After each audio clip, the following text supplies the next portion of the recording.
Olá pessoal, bom dia. Meu nome é Nazilton Reis, eu atuo na área de oncologia veterinária e é um prazer enorme estar aqui com vocês no terceiro Congresso Internacional Online de Cirurgia da Anclivepa São Paulo.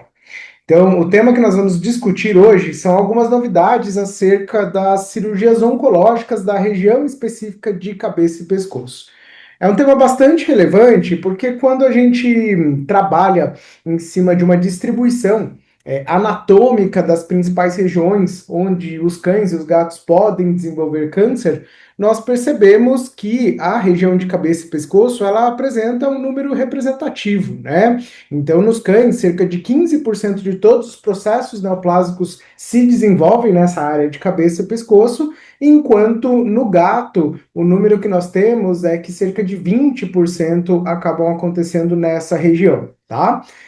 A grande questão é que nos gatos, a maioria dos trabalhos acaba não incluindo os tumores de pele nesse número. Então, se nós formos considerar, por exemplo, os carcinomas de células escamosas, né?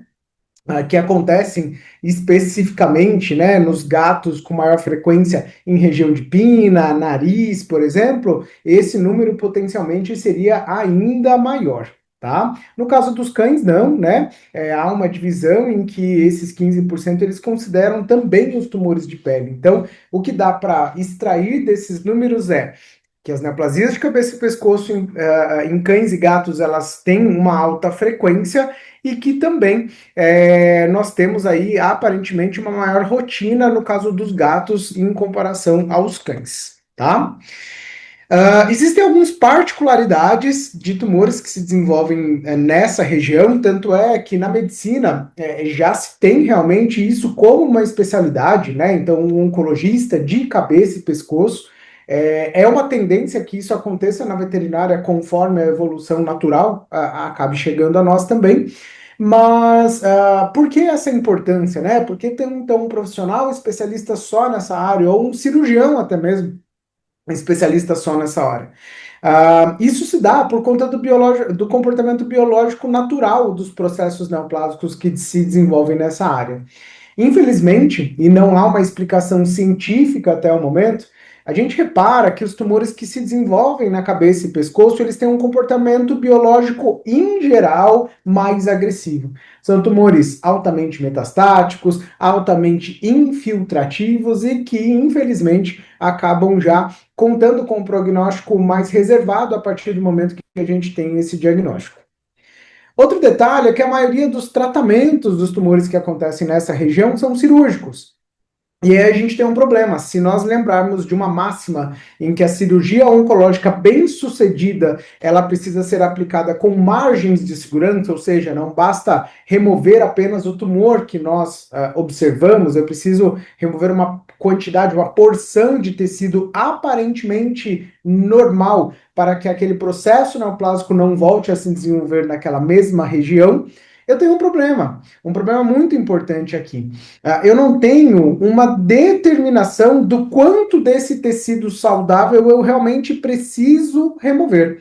Quando a gente acaba consultando as literaturas nessa particularidade, geralmente vem uma recomendação muito típica, 2 a 3 centímetros de margem, e ponto. Só que se a gente for pensar o tamanho da cabeça de um gato, o tamanho da cabeça de um cão pequeno, 2 a 3 centímetros muitas vezes é inviável, né? A gente não tem espaço para ter uma margem cirúrgica. 2 a 3 centímetros às vezes representa toda a cabeça do paciente, né? Então a gente não tem determinação de margens específicas para essa região, muito menos baseado no tipo tumoral que se desenvolveu ali, e há uma grande chance das cirurgias, a partir do momento que elas forem feitas de forma não planejadas, que elas não sejam bem sucedidas, que eu tenha uma recidiva após o procedimento cirúrgico. E outra questão interessante é que, como elas se desenvolvem numa região que é o primeiro contato do tutor com o pet em casa, então imagina, a primeira coisa que o tutor, que todo mundo olha para o pet, né, ao entrar em contato, é realmente a cabeça, é a face. Então isso normalmente causa um incômodo muito grande da parte do tutor a partir do momento que tem uma bolinha, um nódulo ou uma massa. Ele quer resolver isso com uma velocidade muito grande. Diferente de um nódulo na perninha, no abdômen, que não é sempre, é só quando ele está lá de barriguinha para cima ou faz um carinho. Então, o senso de urgência do tratamento de tumores nessa região, ele acaba sendo muito maior. E aí acaba que a gente tem uma tendência também maior à realização de cirurgias não planejadas. Porque simplesmente os tutores chegam e falam: olha, eu quero resolver essa questão, remove isso, não quero saber de fazer diagnóstico, de fazer estadiamento clínico, e aí a gente está dentro de uma grande cilada, porque afinal de contas a gente sequer sabe de fato o que nós temos de diagnóstico, qual a margem que deveria ser aplicada, se esse paciente tem ou não uma metástase, né? Então, com certeza absoluta, essa região de tumores, de neoplasias, né, da região de cabeça e pescoço, elas exigem um planejamento cirúrgico muito importante. Não basta eu ser cirurgião nesse momento, eu preciso, muitas vezes, de uma consultoria de um oncologista, eu preciso entender dos processos neoplásicos, porque se eu for lá e realizar simplesmente uma biópsia excisional para conforto do paciente, lógico que isso pode ser temporário, porque a chance de voltar a crescer é muito grande. Eu vou estar atendendo muitas vezes a vontade do tutor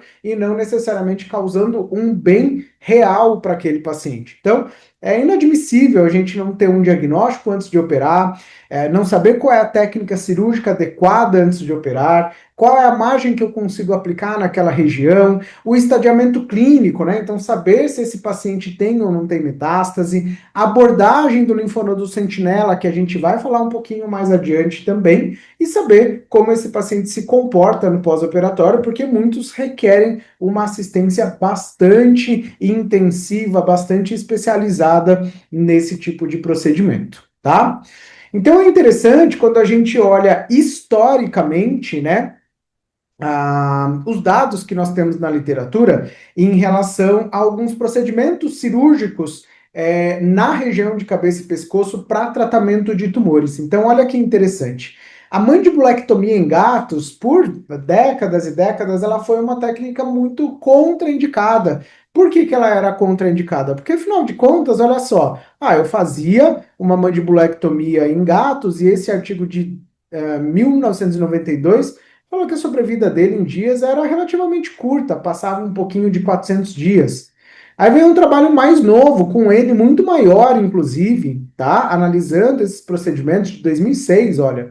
E essa sobrevida foi muito menor, foi assustadora. Em 2005, 2006, mais ou menos, né? Ela ultrapassava um pouquinho ali 200 dias de sobrevida. Mas isso foi mudando. Então a gente tem trabalhos mais novos, né? De 2018, de 2025, tá? Que mostram que a sobrevida desses pacientes após mandibulectomia aumentou consideravelmente. Ué, mas a gente está falando da mesma técnica. Por que que a gente tem essa diferença de números ao longo do tempo?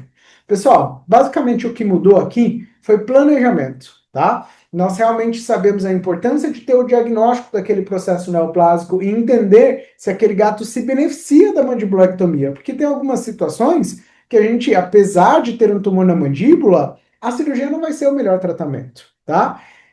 Mudou porque a gente insiste em cada vez mais em deixar claro para o mundo que o estadiamento clínico é importante. Então, por mais que ele tenha um tumor na mandíbula, eu preciso checar se não tem um processo neoplásico pulmonar, por exemplo. Não que isso contraindicaria a cirurgia, mas que o sucesso dessa cirurgia seria relativo, né? Porque afinal de contas esse paciente tem uma doença sistêmica. Então, basicamente, o que a gente observa, é lógico, é uma melhoria nas tecnologias que a gente vai falar hoje aqui, mas principalmente no planejamento, na seleção de qual é o gatinho que vai para esse procedimento, né? E aí, brincando com outros dados desse mesmo procedimento cirúrgico em gatos, tá? A gente vê também um número muito interessante, né? Com os mesmos trabalhos que eu coloquei para vocês no gráfico anterior, da taxa de recorrência ou recidiva, chamem como quiser. Né? Então, após essa cirurgia, olha como diminuiu, né? Então, lá em 1992, 70% dos casos voltaram a ter proliferação na mesma região. Então, fez a cirurgia e voltou a crescer. Isso diminuiu ali para cerca de 46 em 2006, diminuiu bastante em 2019, né, com esse artigo da Sarah Boston de 8 casos, mas é um artigo muito bem conduzido, tá? e aqui uma literatura mais recente, incluindo, né, gatos que tiveram que tirar a língua, olha só que interessante, né? É uma técnica ainda mais agressiva, com glossectomia envolvida. 20 casos e a taxa de recidiva em torno de 20% dos casos, tá? Então, mostrando mais uma vez que o que faz diferença de fato nessas situações é o planejamento, o diagnóstico, a melhoria das técnicas e assim por diante. Então, baseado nessa pequena introdução que eu dei para vocês, o que, que a gente pode falar que nós temos de novidade no que diz respeito às cirurgias oncológicas da região de cabeça e pescoço? Então, infelizmente, a gente tem algumas novidades em relação ao planejamento cirúrgico desses pacientes, em como eu vou fazer para abordar isso. O estadiamento clínico, né? Então, saber se de fato esse paciente tem ou não tem metástase, isso às vezes vai mudar minha técnica cirúrgica e provavelmente vai mudar o que eu vou fazer depois da cirurgia com esse paciente. E a chegada de facilitadores cirúrgicos que têm andado em passos largos aí na evolução da cirurgia oncológica, com certeza absoluta, tá? Então, eu vou começar a falar algumas informações aqui para vocês, muito mais referenciadas à questão de planejamento, começando a falar o que a gente consegue planejar esses procedimentos, né? Então, tá super em alta, coloquei alguns artigos científicos aqui para vocês, mostrando em quanto o planejamento, né, com impressões em 3 dimensões, impressões 3D, né, tem sido importante na cirurgia de cabeça e pescoço, tá? Então, isso tem saído aí com bastante força na literatura, vários artigos sendo publicados, e com diversas situações de aplicabilidade mesmo, né? Não é uma aplicabilidade limitada, tá? Então, na verdade, esse planejamento através de impressões em 3 dimensões, eles nada mais são do que réplicas anatômicas específicas daquele paciente. Então, eu tenho uma réplica em minhas mãos do paciente que eu vou operar, impresso numa impressora 3D. Isso vai permitir que eu consiga realizar um planejamento muito mais preciso, né? Eu consigo delimitar exatamente onde está aquele processo neoplásico. Consequentemente, na hora da cirurgia, provavelmente eu alcanço uma chance maior de ter margens limpas, porque de fato eu ensaiei isso previamente. E tendo margens limpas, aquele número de recidivas que a gente viu no gráfico vai acontecer, né? Tendo margens limpas, eu tenho menor recidiva também, tá? Então, a gente faz isso por produção de implantes personalizados, né? Então, não só a réplica do paciente, mas eu posso também promover a impressão de implantes substituintes personalizados. Então, tirei uma parte da mandíbula, eu posso imprimir um implante para colocar naquela área que ficou faltando osso, por exemplo, né? Então, isso acaba promovendo melhor função estética e melhor funcionalidade mesmo para esse paciente e até mesmo uma aceitação maior dos tutores em topar realizar esses procedimentos.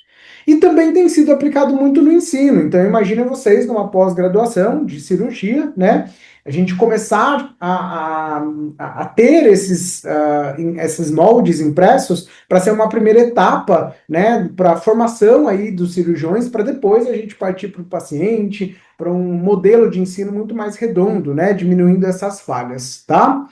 Só que a gente tem uma certa limitação. Quando a gente fala de cabeça e pescoço, esse planejamento através da impressão 3D, ele é muito interessante, ele é muito aplicável em pacientes que têm tumores que possuem envolvimento ósseo, tá? Quando o envolvimento é basicamente de tecidos moles, de repente esse não é o melhor método. Isso é muito interessante para quando a gente tem envolvimento ósseo. E eu vou mostrar alguns casos aqui para vocês. Então, aqui eu tenho uma tomografia com uma reconstrução simples em 3 dimensões de uma paciente felina com uma neoformação óssea, tá? Bem na região aqui, acho que a gente pode chamar de maxila, tá? Era um braquicefálico, então era um tumor essencialmente na maxila, mas que se projetava, reparem bem aqui, olha, né? Vou delimitar o tumor para vocês verem mas que se projetava também extraoral, né? Então envolvendo o arco zigomático também, né? Então, por mais que por meio de uma imagem tomográfica eu consiga ter essa noção, né? A gente consegue, com um sucesso muito grande, pedir para imprimir um molde em 3 dimensões, né? E ter isso em mãos de fato. Então eu consigo, olha só, delimitar até mesmo em regiões mais de difícil acesso, onde vão ser as minhas secções, onde eu preciso de um plano de clivagem durante a minha cirurgia, né? Consigo mostrar isso para o tutor, consigo me aproximar do resultado que talvez essa a cirurgia vá promover no paciente. Então, era uma gatinha, como eu disse para vocês, uma persa, Suri, o nomezinho dela. Olha só que interessante, 17 anos, né? Muitos tutores já refugam do procedimento cirúrgico só por conta da idade. Infelizmente não foi o que aconteceu com a Suri. O diagnóstico que nós tínhamos era um carcinoma de células escamosas, mais comum na boca de gatos, né? Sem metástase.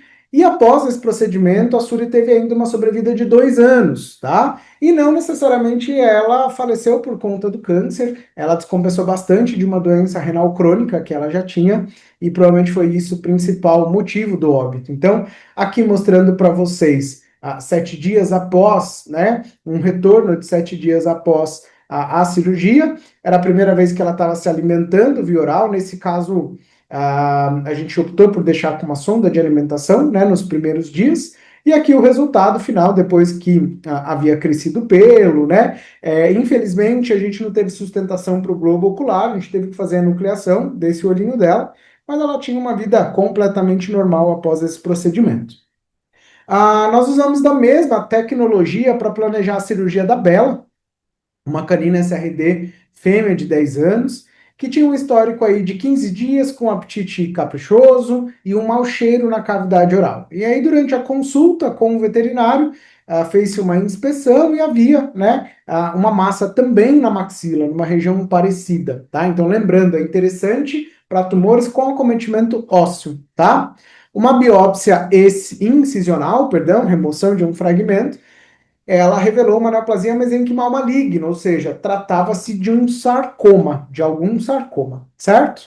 Então, nós fizemos a tomografia, né? A tomografia mostrava pra gente aquela formação intraoral, tá? Só que, aparentemente, ela estava originando do osso palatino, maxila, e ela tinha até uma projeção intranasal, acometendo também uma parte do arco zigomático, né? Então, para quem olha, vamos voltar aqui um pouquinho, né? Parece que aqui é o que a gente chama, né? Os sarcomas muitas vezes são, o que a gente vê é a pontinha do iceberg, e de fato era isso que estava acontecendo nessa paciente, tá? Usamos da mesma tecnologia para fazer uma impressão em 3 dimensões, né? Para de fato eu conseguir desenhar minhas margens, saber o que realmente eu precisava remover, e logo aqui nesse planejamento eu pude perceber que a cirurgia dela seria diferente da gatinha, né? Da Suri, como eu mostrei para vocês. Porque aqui provavelmente eu conseguiria preservar o globo ocular, coisa que no caso da Suri eu já comentei com o tutor que seria muito pouco provável, tá? Então, aqui, né, o transoperatório, a foto da lesão, mais uma vez, aqui a gente realizando a delimitação dos pontos de clivagem, as áreas de secções, a gente leva esse molde 3D para dentro do centro cirúrgico. Se eu quiser, eu posso imprimir, fica um pouquinho mais caro, mas eu posso imprimir ele no material autoclavável para realmente eu ter ali, né, no meu campo operatório, conseguir manipular, né? Isso facilita muito, principalmente essa parte aqui, pessoal, a parte das secções ósseas, tá? Se a gente não tem essa ferramenta em 3 dimensões, essas secções ósseas intraorais, muitas vezes elas são meio às cegas, tá? Vamos voltar o vídeo aqui para vocês verem. E com o planejamento em 3 dimensões, a gente de fato consegue saber onde são os pontos de clivagem. Isso facilita bastante. Essa foto aqui é mostrando para vocês, né, após a ressecção. Então, imagine que a nossa ressecção teve esse formato aqui, mais ou menos, olha, tá? Obviamente, quando a gente remove a parte óssea dessa área palatina, da maxila, a gente acaba caindo dentro da cavidade nasal, então o que a gente vê aqui é a cavidade nasal. E aqui a gente preservando o arco zigomático, olha, confirmando aí o planejamento prévio que a gente não ia precisar fazer a remoção do globo ocular, tá? A peça, nós tivemos uma análise aí no histopatológico durante a cirurgia, né? A peça removida, olha como ela é bem fidedigna, né? Que a gente tem esse dentinho e a proliferação, e a gente teve aí no resultado do transoperatório, tá? A avaliação do patologista disse pra gente que as margens estavam limpas, que elas estavam sem contaminação de células neoplásicas, tá? Aqui só título de curiosidade, o fechamento, né? Eu preciso realizar um retalho para construir de novo essa divisão de cavidade oral e cavidade nasal. Aqui alguns dias do procedimento. Eu gosto de usar um padrão de sutura específico aqui, que é o Swift, para que os nós fiquem internos e a gente não precise fazer a remoção, tá?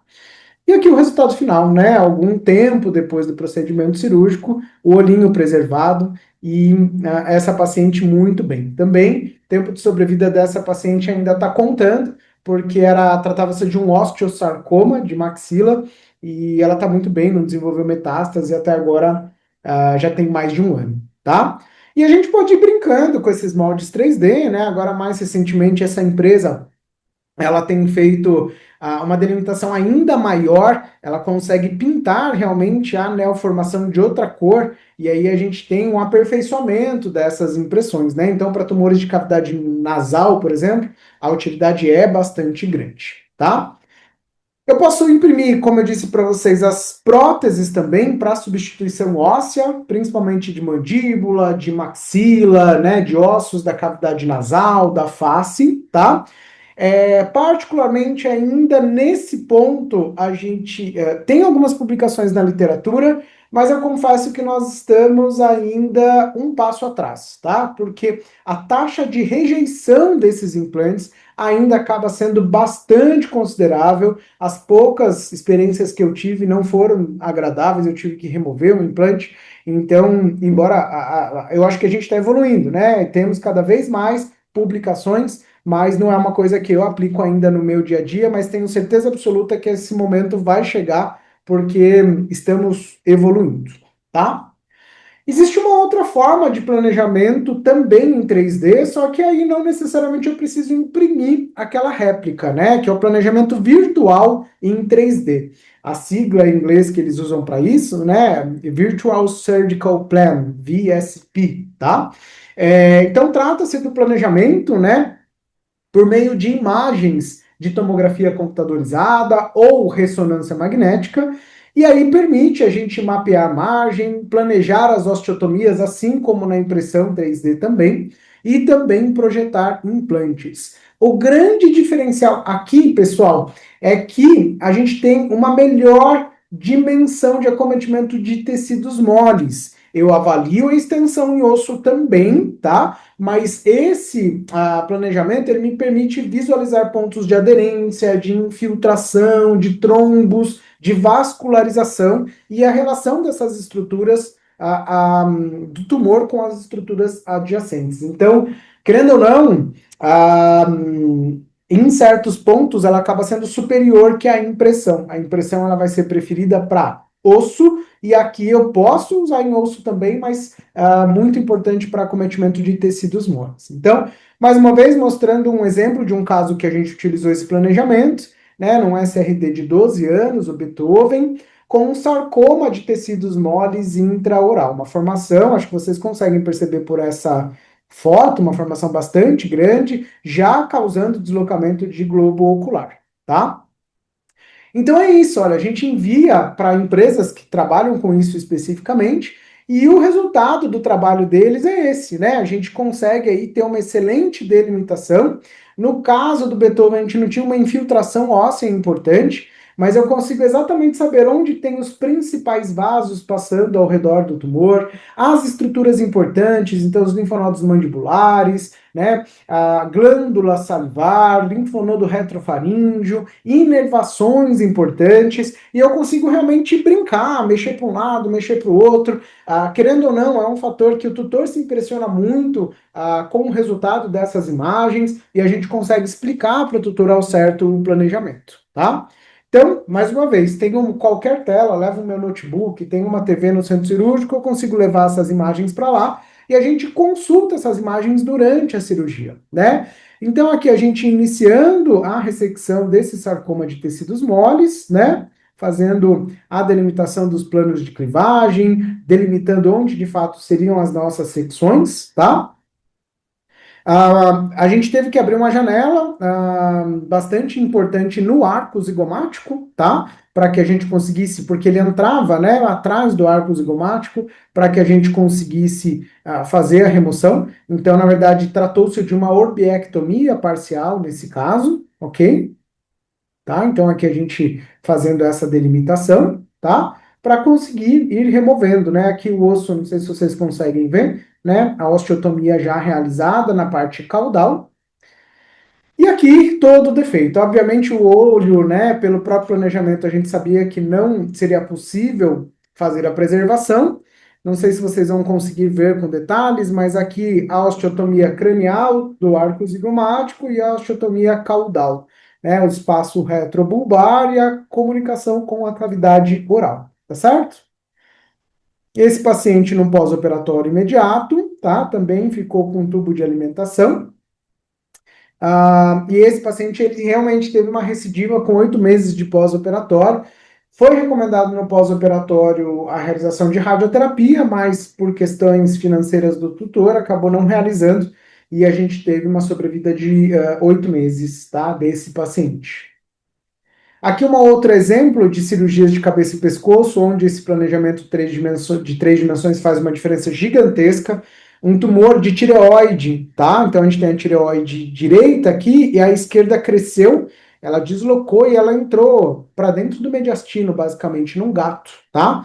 Então olha que importante, né? Estruturas supervascularizadas, vários vasos de grande calibre ao redor dessa neoformação, e eu consigo ter essa ideia tridimensional mesmo, como eu disse para vocês. Eu consigo brincar com a imagem na tela, mover de um lado, mover do outro, fica tudo identificado com esses números, né? Eu clico nesses números e eu sei o que são essas estruturas. Então, a artéria carótida comum aqui, por exemplo, veia jugular, consigo mostrar isso para o tutor, né? E o nosso planejamento ele enriquece drasticamente, assim, nem consigo quantificar isso para vocês, o quão é importante entrar com esse planejamento realizado, tá? Então, o que faz parte do planejamento também, mas não diretamente da técnica, é o estadiamento clínico, né? Então, quem trabalha com oncologia sabe que operar um paciente sem saber se ele tem metástase ou não é um erro gigantesco. E isso é ainda mais pesado aqui na cirurgia de cabeça e pescoço. Por quê? Tá? Qual que é a importância? Eu tenho tumores com alta taxa de metástase, invariavelmente, né? Então eu preciso realmente saber se esse paciente é um candidato a desenvolver metástase mais tarde, porque eu preciso tomar atitudes para isso, para evitar essa metástase. São tumores que, de forma geral, têm um alto tropismo linfonodal. Então, independente do tipo de tumor, a grande maioria acaba cometendo linfonodos mandibulares, linfonodos retrofaríngeos e linfonodos cervicais, tá? Ah, o fato dessa metástase acontecer gera consequências clínicas muito importantes para o paciente, né? Não só limitação física, mas como desconforto, né? E uma rápida evolução tumoral. E a gente tem um problema, porque toda essa região de cabeça e pescoço ela é menos previsível do que membro, por exemplo, né? Os tumores de membro, eles acabam drenando para linfonodos de forma um pouco mais previsíveis. Aqui, pessoal, na cabeça e pescoço, a drenagem é super complexa. Então, ele pode drenar para um linfonodo ipsilateral, ou seja, do mesmo lado da lesão, ou ele pode drenar para linfonodos contralaterais. Ele pode drenar para o linfonodo mais próximo ou para o linfonodo mais distante da lesão. Então é muito importante a gente realizar uma parte do estadiamento clínico, que é o que a gente chama de mapeamento do linfonodo sentinela, tá? Ainda é comum algumas condutas eu vejo no dia a dia de remoção de tumores de cavidade oral sem a remoção do linfonodo, né? É uma conduta incompleta, não vou falar que é errada, mas ela é incompleta porque eu, como um médico veterinário que trabalha na oncologia, é uma informação importante que vai faltar para a sequência desse caso. Mas eu ainda também vejo conduta de pessoas que acabam removendo o linfonodo de forma não planejada, né? Uma linfadenectomia não seletiva. Então, eu removo o linfonodo que está mais próximo da lesão. É uma lesão do lado direito, eu removo o mandibular direito. Ponto. Faço isso daquela máxima, baseado em alguns mapinhas de drenagem linfática.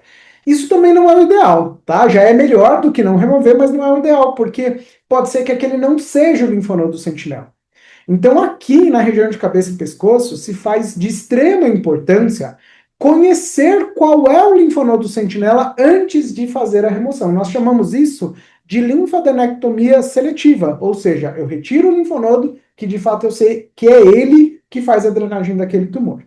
Lembrando, quando eu faço alguma técnica para descobrir qual é o linfonodo, não significa que ele tem metástase, só significa que o tumor está drenando para ele. Então é por isso que a gente remove e envia para histopatológico.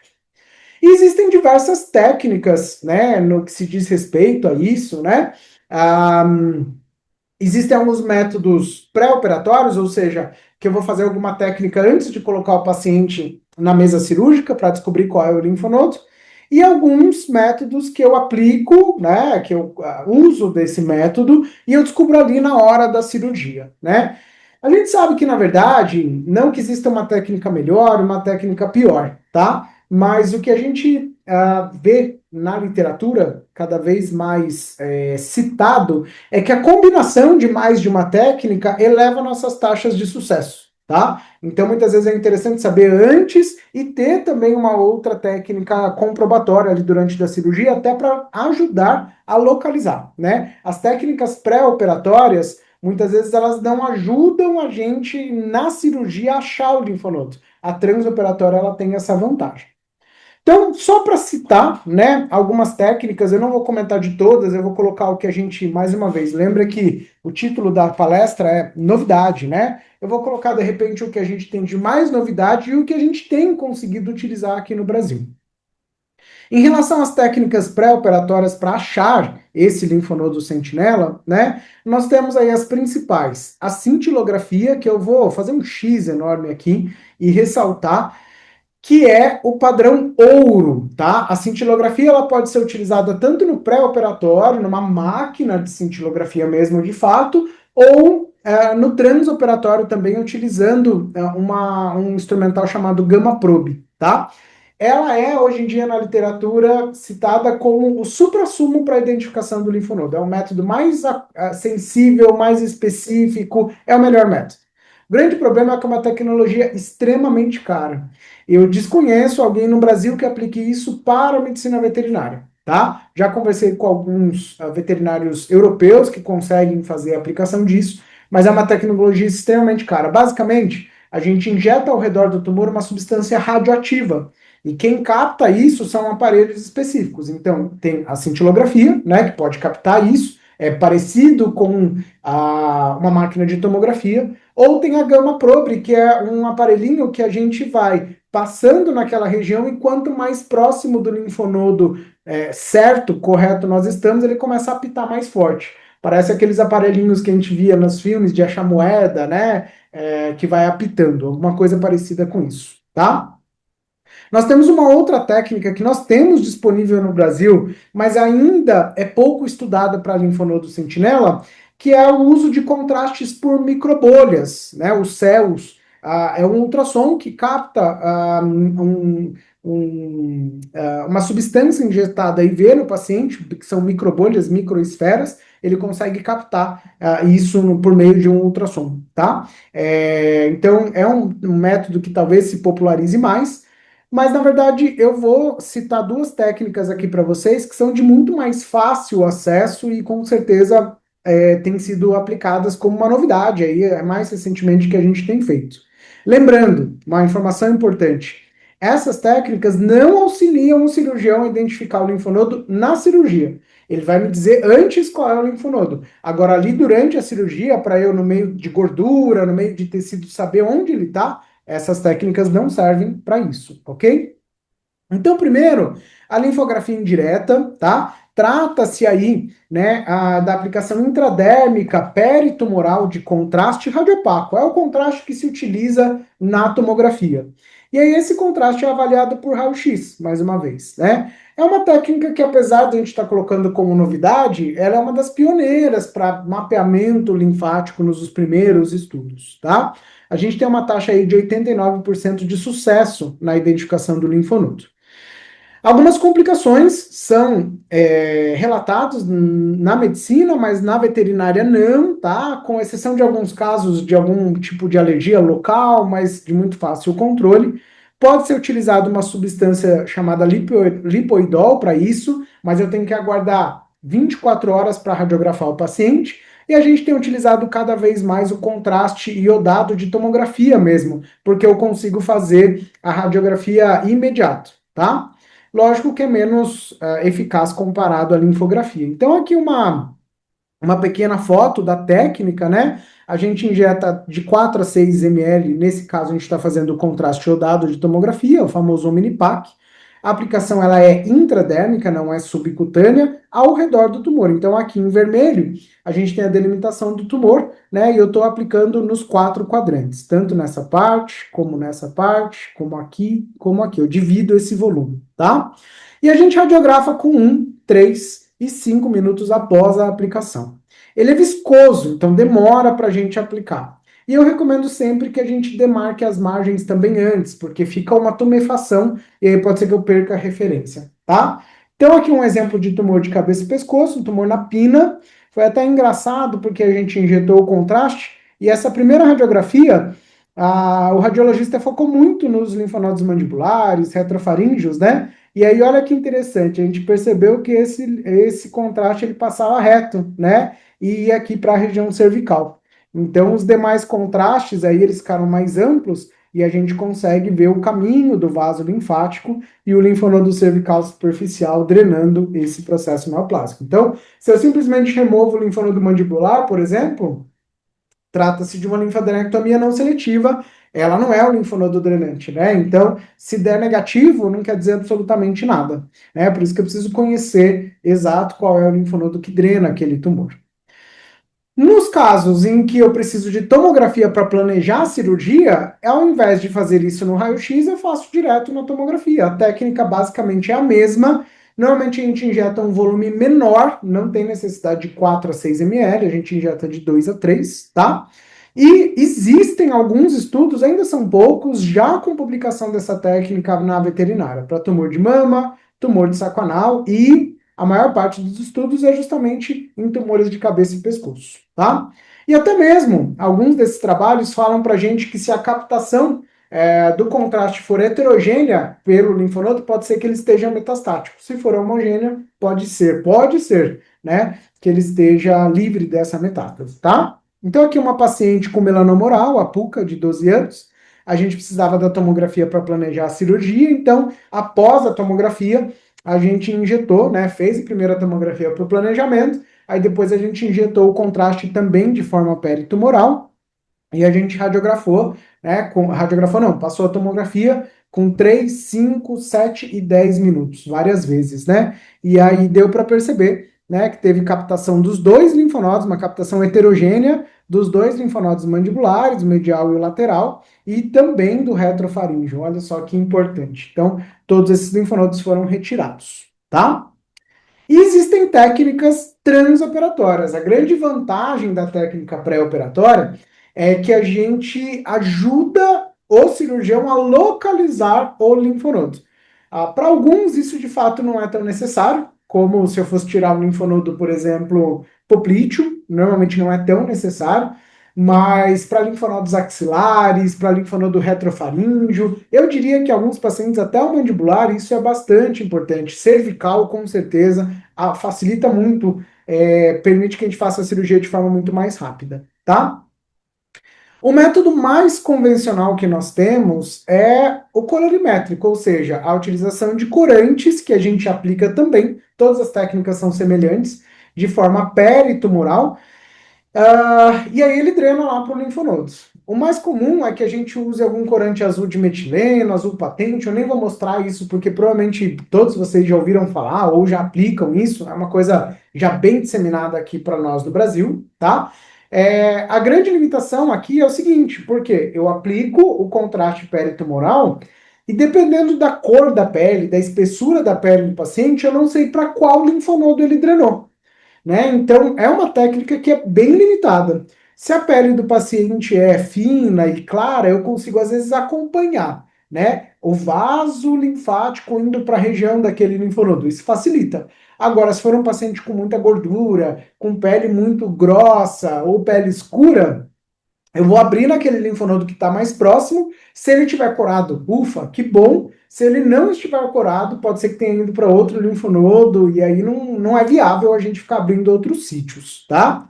Então é por isso que eu vou explicar de novas técnicas aqui para vocês também, que acabam sendo muito mais interessantes que o método colorimétrico, tá? Obviamente, o método colorimétrico eu ainda utilizo naqueles pacientes que eu utilizei a imagem. Então eu fiz o raio-x, ou a tomografia com a aplicação do contraste, eu sei qual é o linfonodo, ótimo, aí não tem problema nenhum, porque aí durante a cirurgia eu faço o colorimétrico, utilizei uma técnica pré e outra transoperatória, e aí com certeza é um custo-benefício muito bom, tá?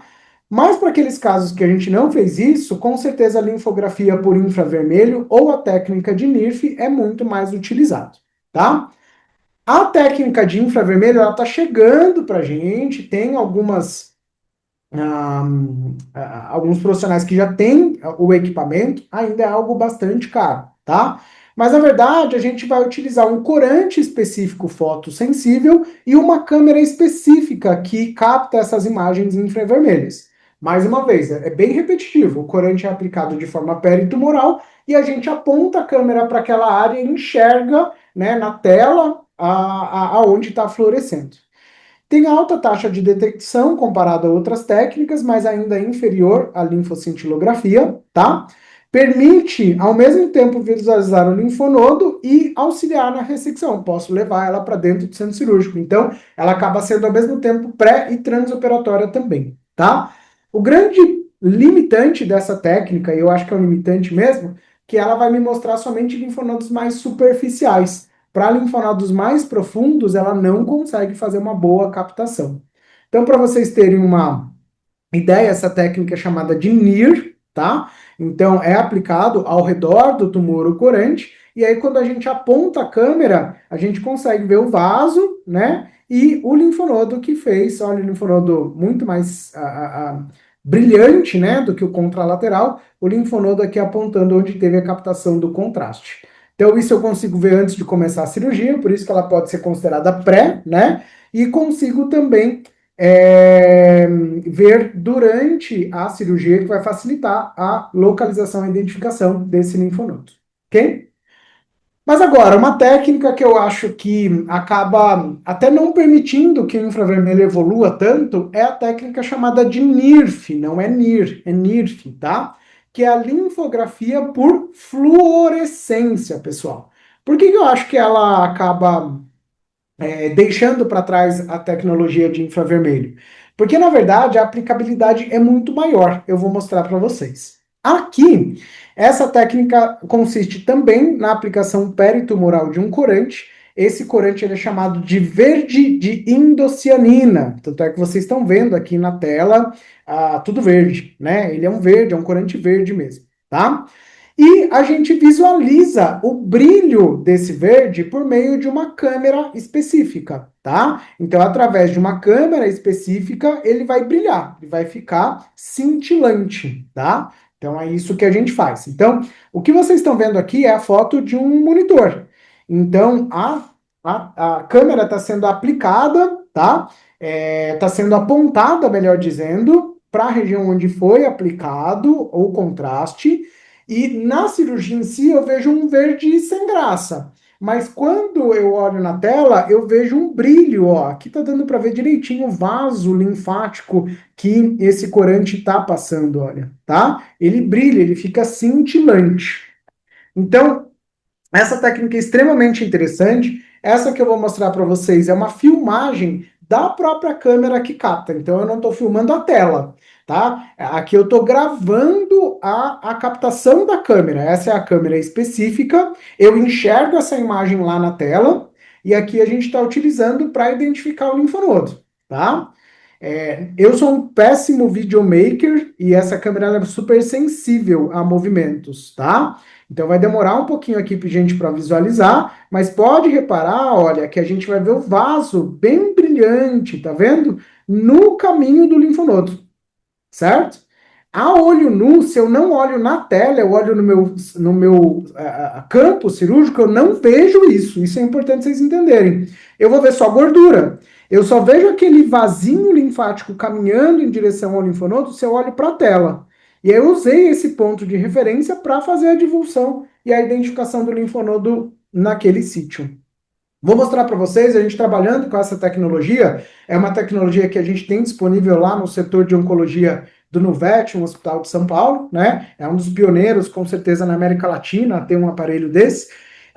E eu vou mostrar a mesma filmagem para vocês, só que alguém, ao invés da gravação da tela, alguém filmando de fora, tá? Então, ó, é o mesmo vídeo. Eu estou ali colocando a câmera e olhando ali na tela, olha, para ver onde está o vaso. Estou posicionando a câmera. Uma vez que eu conseguir identificar o vaso, o que que eu vou fazer? Ó, estou passando aqui para minha colega cirurgiã que está operando comigo. Estou passando a câmera para ela. Ela vai apoiar, porque é uma câmera muito sensível, tá? Ela vai apoiar. É uma câmera que pode ser usada na videocirurgia. Olha os pontinhos aqui na parte de baixo, né? Onde a gente injetou o contraste aqui, olha, bem aqui na parte de baixo, tá? Vou voltar o vídeo aqui para vocês. Dá para ver os pontinhos onde a gente injetou o contraste. E me guiando ali pela tela, eu vou sabendo onde o linfonodo está localizado, tá? Então, esse segundo vídeo aqui à direita de vocês, aí a doutora Vanessa, mais uma vez, me ajudando aqui, né, na filmagem, na localização. Eu não tenho essa imagem olhando direto ali no sítio. E eu com o linfonodo ali na minha pinça, bastante brilhante já, ó. Tá vendo? Certificando que é o linfonodo. Eu vejo ali, olho nu, algo verde, tá? Mas ele não brilha dessa forma que a gente está vendo aqui na imagem, tá ok? Aqui um outro modo que a gente pode utilizar, né? Na verdade, eu consigo utilizar até uma fluorescência em azul também, e esse preto em branco. Esse preto em branco, ele é justamente para a gente conseguir visualizar os vasos através da pele. Então, para vocês entenderem, aqui que está bem branco, é só um modo, é só uma opção que a gente muda ali no aparelho, tá? É onde a gente injetou o contraste ao redor do tumor. E olha só que bacana, pessoal. Por cima da pele, a gente consegue visualizar os vasos linfáticos de drenagem, tá? Então, a gente consegue fazer essa visualização. E quando a gente chega próximo do linfonodo que está fazendo a drenagem, olha como intensifica, né, esse brilho ali no preto e branco, tá? Então a gente utiliza essa opção realmente para fazer a identificação ali de para onde está drenando. Né? A gente está vasculhando outras áreas de linfonodo para ver se não brilha, e esse aqui está bastante cintilante, então significa que foi para esse linfonodo que houve a drenagem, tá? Então, isso é bastante interessante. E aí, como eu disse para vocês, para mim isso vai a técnica de NIRF, ela vai revolucionar a cirurgia oncológica, porque ela não serve só para isso, isso é uma das utilidades. Esse trabalho, por exemplo, utilizou essa técnica bastante recente, tá? Utilizou essa técnica para identificação de paratireoide. Então, esse paciente tinha um tumor na tireoide e eles gostariam de preservar a paratireoide. Isso, para quem já fez uma cirurgia dessa, sabe que é super desafiador, né? E com essa tecnologia ficou muito mais fácil da identificação da paratireoide e de não lesar ela iatrogenicamente, tá? Aqui também uma outra utilização para avaliação de margem, né? Mostrando aqui a região onde o tumor está sendo removido, Então, essa é a parte em vermelho onde o tumor será removido, e isso, esse pontilhado em verde, é onde ele estava inserido, mostrando que as células neoplásicas provavelmente ficaram muito mais concentradas no tumor e que provavelmente a margem está livre, ó, não tem fluorescência, não tem brilho na margem cirúrgica. Então, existem vários trabalhos tentando trabalhar também com a NIRF para avaliação das margens cirúrgicas durante o transoperatório, tá? E até mesmo para retalhos de pele, pessoal, uma utilização muito interessante. Esse trabalho foi bem bacana, porque eles fizeram o seguinte: eles fizeram, estudaram especificamente, né, um retalho auricular caudal, só lembrando qual é esse retalho, né, é esse retalho de uma veia e artéria que corre, né, caudal à orelha em direção à escápula, tá? E a gente usa essas figuras anatômicas para desenhar o retalho. Então, esse pontilhado aqui é onde o retalho pode ser criado. Então, na hora da cirurgia, basicamente a gente traça a linha ali e faz as incisões. Só que aí eles utilizaram o NIRF e eles viram que bem em cima de onde normalmente eles fariam a incisão era onde estava passando o vaso. Então eles tiveram que adaptar, né, essa incisão, eles pontilharam aqui a linha branca para que não seccionasse. Para vocês terem uma ideia, eles iam cortar o flap bem aqui em cima. E aí esse flap não ia ficar bem vascularizado. Então, após a utilização do NIF, eles conseguiram modificar essa linha de incisão para realmente incluir o vaso no retalho e garantir uma melhor sobrevivência.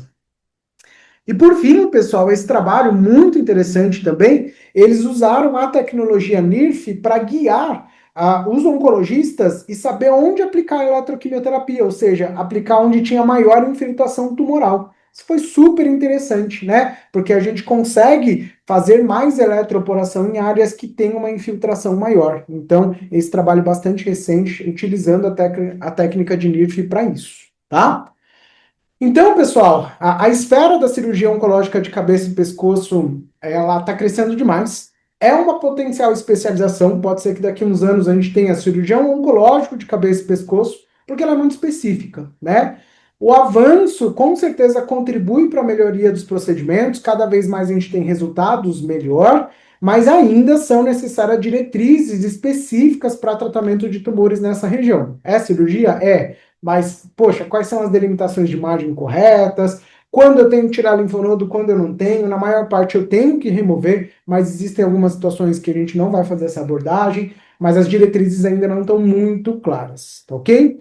Espero que vocês tenham gostado da apresentação, conhecido algumas novas tecnologias que a gente já tem aplicado, como eu disse para vocês, tá? Estou deixando aqui tanto o meu Instagram pessoal, como o meu Instagram da minha clínica de oncologia em Londrina, né, no Paraná, onde eu atuo também, e também deixando aqui para vocês conhecer um centro oncológico recém-inaugurado na cidade de São Paulo, que eu também faço atuação, então fico uma semana em cada cidade, no Nuvete, tá? Convido todos vocês a conhecerem a estrutura. Posso dizer que nós conseguimos inaugurar em São Paulo um dos maiores, se não o maior centro de oncologia aí do Brasil, tá ok? Muito obrigado pela atenção de vocês e um grande abraço.